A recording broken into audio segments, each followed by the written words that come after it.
Namasté à toi, où que tu te trouves. C'est Moji ici. Nous avons démarré ces sessions en répondant à des lettres qui ont été posées par des chercheurs de la vérité autour du monde, certains de mes élèves et des abonnés à cette chaîne, il y a quelques jours. Et j'ai trouvé, pour moi, ça a été un beau défi édifiant d'adresser de mon cœur, autant que je le peux, les questions qui ont été posées par ceux qui vivent cette période difficile en ce moment.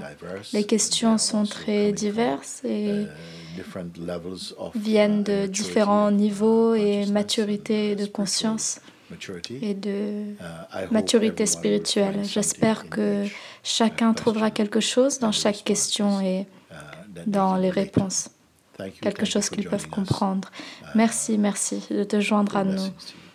Que Dieu te bénisse. Muji Baba,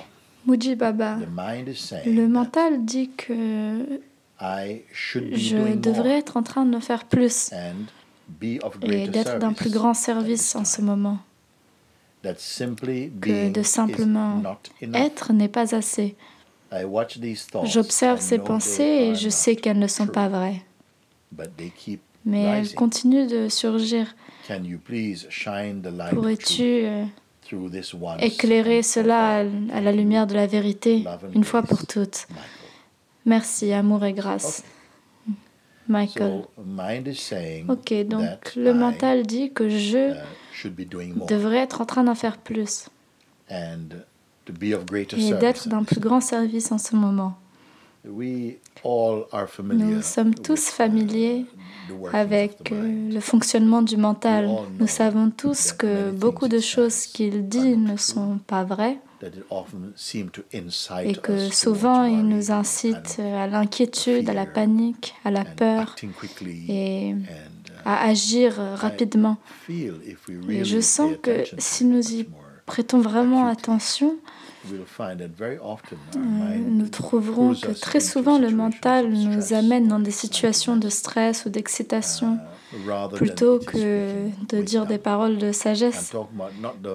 Je ne parle pas du mental dans sa totalité, mais le mental dans sa manifestation psychologique, le mental qui est joint avec le sens de moi comme étant une personne, mon colocataire, pour ainsi dire. Alors, je ne suis pas surpris qu'ils disent ce qui semble être une chose très noble. Tu devrais en faire plus à un moment comme ça. Tu devrais être d'un plus grand service. Particulièrement quand tu pourrais trouver que ce temps, pour beaucoup de personnes, bien sûr, c'est vécu très différemment. Certaines personnes sont très ennuyées parce qu'ils ne savent pas quoi faire d'eux-mêmes. Généralement, ils ont un plus grand sens de liberté pour bouger ou pour ce vers quoi le mental t'attire. Mais maintenant, il y a de plus en plus des signes, en tout cas de ceux de qui j'entends, que c'est un moment merveilleux pour la contemplation du soi et d'apprendre à être seul avec nous-mêmes ou avec notre famille, d'observer l'agitation du mental un petit peu plus et de reconnaître que le mental agité et toi-même, vous n'êtes pas la même chose. Alors Michael continue, il dit que le mental semble dire que de simplement se reposer et être, c'est vraiment pas assez. Tu devrais être à l'extérieur en train de faire quelque chose. Oui, mais tu ne peux pas vraiment être à l'extérieur en train de faire quelque chose. Que pourrais-tu faire de plus? Et cela fait surgir à l'intérieur une sensation de culpabilité. Le mental lui-même semble envoyer des signaux de panique. C'est la fin du monde. Pourquoi tu t'assois ici paisiblement? Ce n'est pas acceptable. Mais je dirais que c'est un moment parfait pour être en paix avec toi-même. De peut-être rattraper des choses qui ont été laissées de côté, qui n'ont pas été faites depuis longtemps. Peu importe ce que c'est, il y a un nombre de choses que tu peux découvrir dans un moment créatif, de choses à faire. Certaines personnes aimeraient vraiment avoir plus de divertissement. Pour moi, je ne recommande pas tellement ce genre de choses, car je vois qu'elle vient très souvent du mental qui a faim d'action. Mais nous devons prêter un peu d'attention à la paix. Pas juste l'action, mais aussi l'inaction, qui a aussi sa place. Entre chaque mot, il y a un espace. C'est bien d'être conscient de cet espace. Et je sens que la vie n'est pas vécue dans sa plénitude jusqu'à ce que nous soyons un petit peu conscients de cet espace en nous qui est silencieux ou neutre, qui n'appartient pas au mental. Et le mental, plus tard, si tu l'entraînes correctement, on viendra vraiment beaucoup apprécier la paix et le silence de l'être. Maintenant, Michael dit, j'observe ces pensées et je sais qu'elles ne sont pas vraies.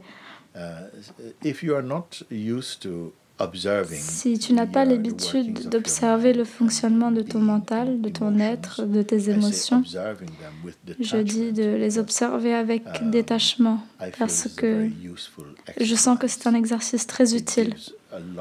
Il donne beaucoup de stabilité et ramène le mental à sa demeure naturelle en tant que le silence et la paix.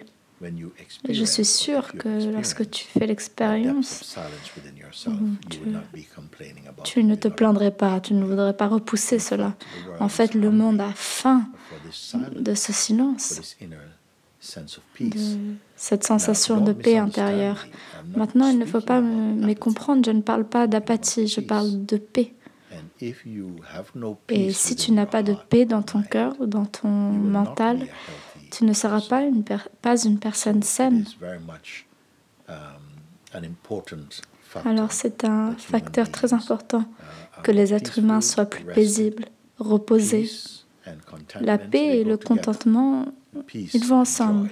La paix, la joie, la réelle satisfaction, la paix et l'espace ou l'amour, ils vont tous ensemble. Ce sont les qualités plus élevées d'un être intelligent, d'un être qui est élevé dans la conscience. Alors Michael a vu, il sait qu'elles ne sont pas vraies. Et pourtant, elles continuent de surgir. Eh bien, ce n'est pas assez de savoir que quelque chose n'est pas vrai. Je veux dire, c'est une étape importante que tu aies ce discernement, de savoir non, ça, ce n'est pas vrai. Certaines personnes appellent cela la conscience. Moi, j'appelle ça la capacité de discerner. Et c'est plutôt une qualité du cœur qu'une qualité du mental. Michael dit, je sais qu'elles ne sont pas vraies. Elles continuent de surgir. Pourquoi est-ce qu'elles continuent à venir? Bien, en fait, c'est compréhensible quand tu vois que depuis longtemps, nous nous laissons emporter par les habitudes du mental. Et en fait, presque toute notre vie, nous avons été, en quelque sorte,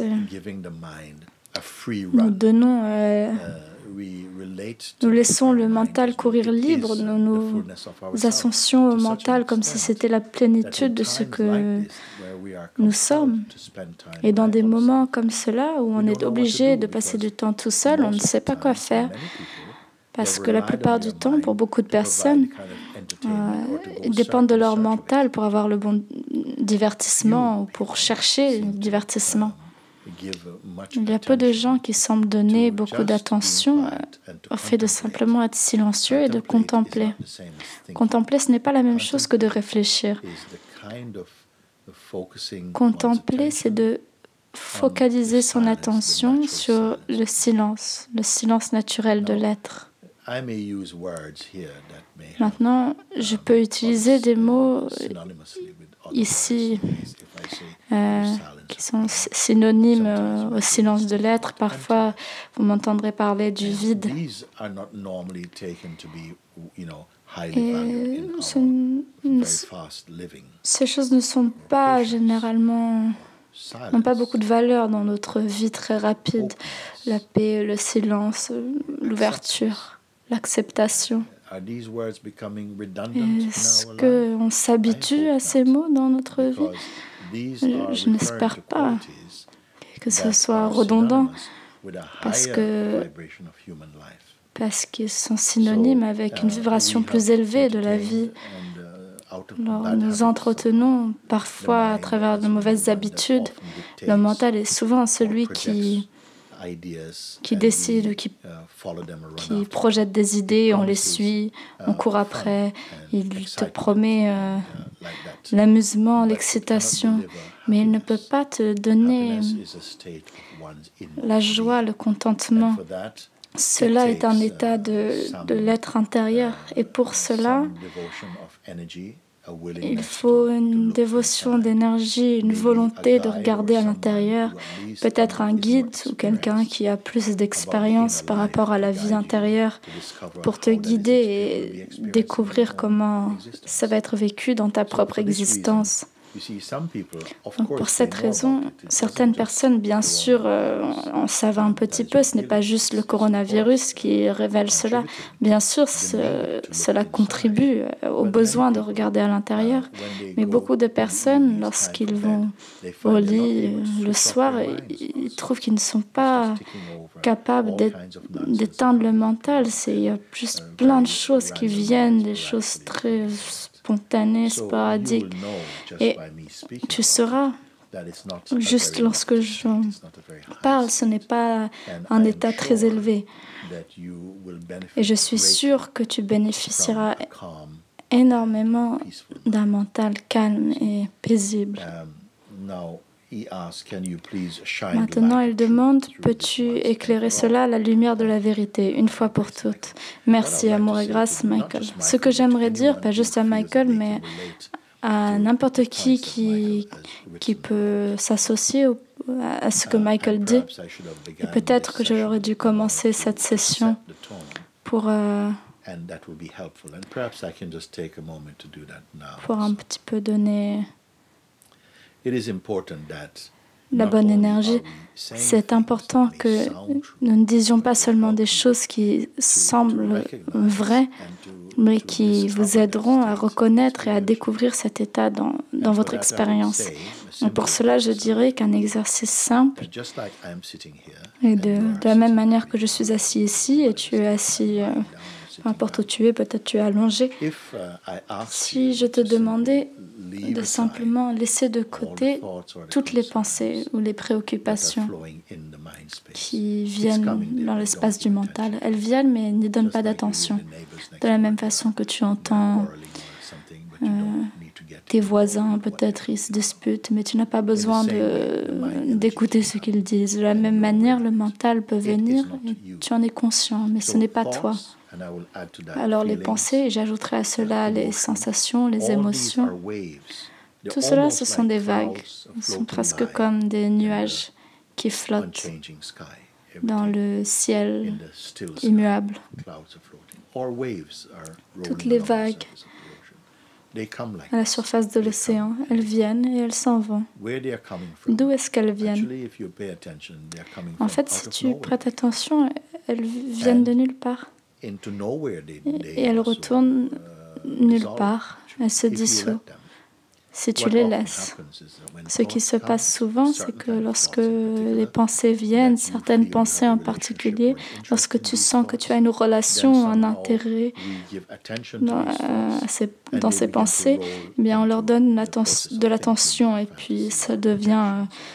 on se met à réfléchir, il y a des fantaisies, des projections. Et lorsque l'on a fait ça depuis longtemps, comme beaucoup d'entre nous, ce qui se passe, c'est que sans même te demander ta permission, elles viennent de toute façon.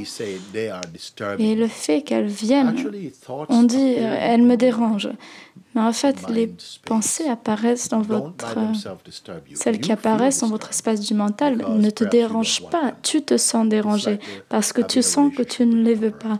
C'est comme avoir une relation avec les paparazzi. Très souvent, quand elles viennent, tu as envie qu'ils soient là. Et puis, quand tu as envie d'être tranquille, ils ne te laissent pas tranquille. Donc, ces pensées, quand elles viennent, on a une relation avec ces pensées. Ce n'est pas que ces pensées ont une relation avec toi. Les pensées ne sont pas sentientes, elles apparaissent, elles font partie de la danse de la conscience. Mais tu as aussi une vraie volonté et une puissance. Et la meilleure manière, je pourrais dire, d'utiliser. Certaines personnes me demandent parfois, est-ce que j'ai un libre arbitre? Et comment j'adresserai cela dans ce contexte? C'est que le meilleur libre arbitre, c'est que vous avez le choix, lorsque ces choses surgissent en vous, de rester en tant que témoin et d'observer qu'elles viennent, elles jouent devant ton attention. Et si elles ne se connectent pas, elles se vident de leur activité et elles se dissolvent. Si tu tiens à prêter attention à ce qu'il se passe, elles viennent et elles partent. Certaines pensées viennent et c'est comme si tu es immédiatement presque sans ton choix, sans réflexe, tu t'inclus dedans. Et comme on donne notre attention un rôle si important dans notre vie, lorsque on prête notre attention à quelque chose, nous appelons cela notre expérience, de façon si intime que nous associons à notre attention comme si notre attention était nous. Alors vous pensez c'est la même chose, elles viennent, elles partent, et c'est très important de reconnaître que vous n'êtes pas les émotions ou les pensées ou les souvenirs qui viennent et qui partent à travers votre état d'éveil au quotidien. Si vous en venez à reconnaître, il n'y a pas de raison pour que vous ne le reconnaissiez pas, que c'est du trafic qui vient et qui part, et que vous avez le choix de simplement rester le témoin détaché. Si vous en venez à reconnaître cela, et il n'y a pas de raison que vous ne puissiez pas, vous en viendrez à découvrir un espace intérieur qui se développe. C'est une découverte merveilleuse. C'est comme un espace qui n'est pas manipulé par les pensées, qui ne peut pas être dérangé par les pensées, qui est assez paisible et qui n'est pas à la portée des activités du mental. C'est une découverte merveilleuse. Et lorsque je parle maintenant, c'est aussi une invitation pour que tu regardes. Les pensées, elles viennent et elles partent. Tu ne peux pas être ces pensées. Parce que si tu étais ce qu'elles étaient, quand elles jouent, ok, elles jouent, mais quand elles s'en vont, tu ne serais plus là non plus. Mais tu es là pour te rendre compte que maintenant elles sont parties, il y a d'autres pensées qui viennent. Donc c'est déjà une preuve que tu ne peux pas être tes pensées et tes émotions. Alors pourquoi est-ce qu'elles nous dérangent autant si tu ne sais qu'elles ne sont pas toi? Eh bien, je dirais qu'elles nous dérangent quand nous avons envie d'être silencieux. Lorsque tu décides, je veux juste être silencieux maintenant, et où est la prise pour les éteindre? Maintenant, je vous montre que c'est d'être conscient qu'elles viennent et qu'elles partent. Elles ne peuvent pas coller. Leur nature est de venir et de partir. C'est comme si chaque pensée faisait une audition pour ton attention.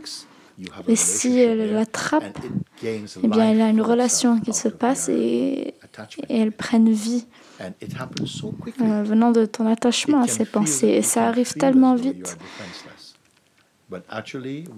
Ça pourrait sembler comme si tu n'as aucune défense, mais en fait, avec cet exercice que je viens de te donner, de simplement rester comme le témoin, Peu importe ce qui vient et ce qui part.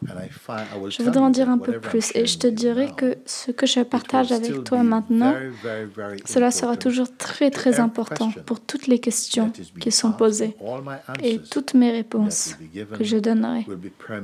Elles seront infusées par cette qualité merveilleuse. Vous êtes capable d'écouter et ce n'est pas difficile. L'écoute se passe naturellement, la compréhension aussi, peut-être l'incompréhension. Mais tu n'es ni la compréhension ni l'incompréhension. Elles surgissent en toi. Certaines choses vous sembleront agréables, d'autres pas tellement, mais ne soyez pas aussi... ne soyez pas aussi distrait et attaché avec le... Ne vous laissez pas emporter par l'activité du mental. Maintenant, prête attention parce que je dois en dire un petit peu plus. Je suis ici pour essayer de t'aider à te montrer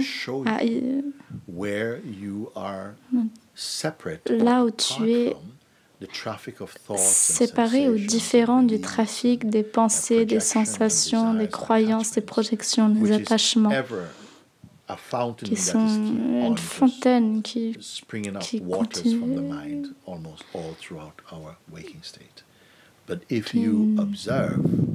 qui continue à travers notre état d'éveil entier. Mais tu observeras que lorsqu'elles viennent et qu'elles partent, tu verras d'abord, je ne suis pas mes pensées. C'est un résultat important que tu tiens. C'est important que tu observes.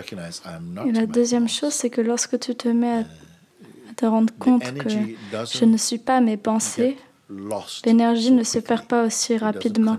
Elle ne se connecte pas avec les pensées qui t'invitent. Elle reste ici. Donc tu ne perds pas d'énergie. Tu restes ici et tu peux le sentir. Même maintenant, tu peux le sentir. Au plus tu restes comme ça, au plus tu trouveras que l'énergie qui serait habituellement perdue dans les pensées se fait sentir ici. C'est comme si tu es cocooné dans un espace qui te sépare du trafic des pensées qui viennent. C'est une condition très saine. Tu n'as pas besoin de t'emmêler dans les pensées et les émotions et te faire emporter avec quoi que ce soit de ce genre. Tu n'as pas besoin. Tu peux rester dans l'espace de conscience de soi. Tu es conscient seulement de ton sens de soi. Et lorsque tu prêtes attention à cette qualité intérieure, habituellement, tu irais à travers tes sens pour t'attacher à quelque chose. C'est le but de ton mental et il veut se connecter à une activité. Avant, j'ai dit que c'était comme une distraction. Mais tu n'as pas saisi que c'était une distraction. Une distraction de quoi? Une distraction de ton état naturel. Nous tous, êtres humains, bénéficieraient énormément de devenir plus conscients de ce que l'on appelle notre véritable être. Que ce n'est pas seulement une entité personnelle, mais plutôt une qualité d'être, une sensation d'être-té. Ce n'est pas juste un objet. C'est le sujet, la conscience même. Et je ne peux pas décrire cela tellement, mais lorsque tu suis mes paroles, et tu peux les écouter à nouveau jusqu'à ce que tu les saisisses dans ton expérience, tu verras que, mon Dieu, il y a quelque chose de magnifique qui se passe ici. C'est comme quelque chose qui se passe, mais qui ne se passe pas. Ce n'est pas un événement, je suis juste ici. Et le fonctionnement habituel de perception se passe, mais je ne suis pas tenu en otage par les mouvements de mon mental. Et ça, c'est une découverte merveilleuse. D'accord? S'il te plaît, écoute ce que je viens de dire plusieurs fois, essaye de saisir ce que j'ai dit. Je vais te redire très rapidement.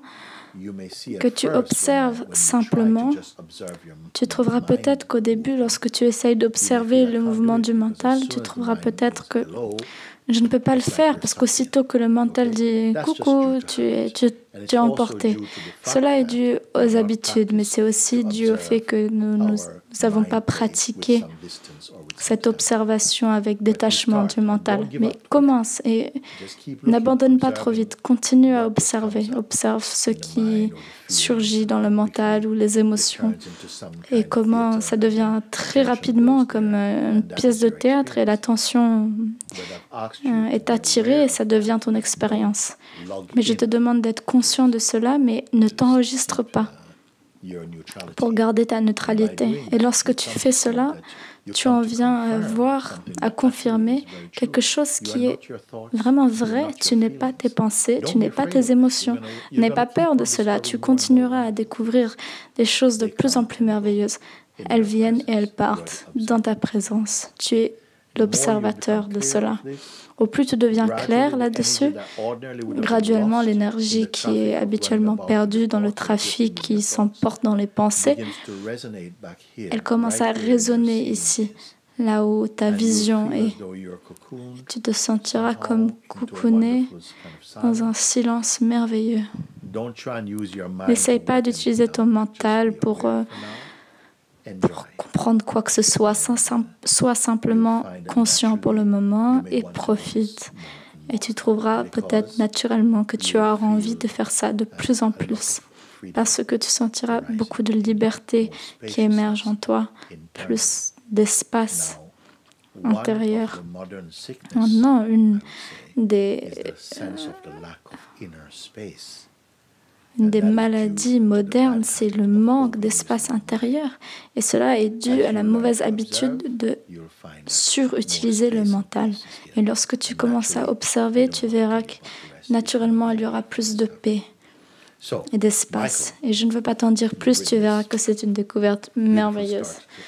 Alors Michael, c'est un super début à notre journée. Je t'ai répondu et plus que ça, j'ai élaboré et présenté certains exercices, pas juste pour toi, pour tout le monde, n'importe qui, tout le monde peut bénéficier de cela. Je veux te dire qu'au plus tu découvres cela, ce que tu découvres, son essence, va infiltrer chaque aspect de ton expression et l'enrichit et elles seront enrichies. Tu verras que tu pourras être plus focalisé, plus concentré. Les choses qui n'ont pas vraiment de valeur, qui ne servent pas ta paix ou ta vie, tu pourras discerner cela très rapidement et les ignorer. Et il y aura naturellement une équanimité, un équilibre dans ton être. Tu sentiras que tu es beaucoup plus ouvert aux gens. Pas naïf, mais ouvert, parce qu'il y a une confiance intérieure, pas une confiance de l'ego, la confiance naturelle qui se développera. Alors, j'ai pris un bon moment pour parler de ça, mais comme j'ai dit, le bénéfice de ce que je viens de parler, ce que je viens de dire, accompagnera toutes les questions et les réponses qui viennent maintenant. Merci beaucoup.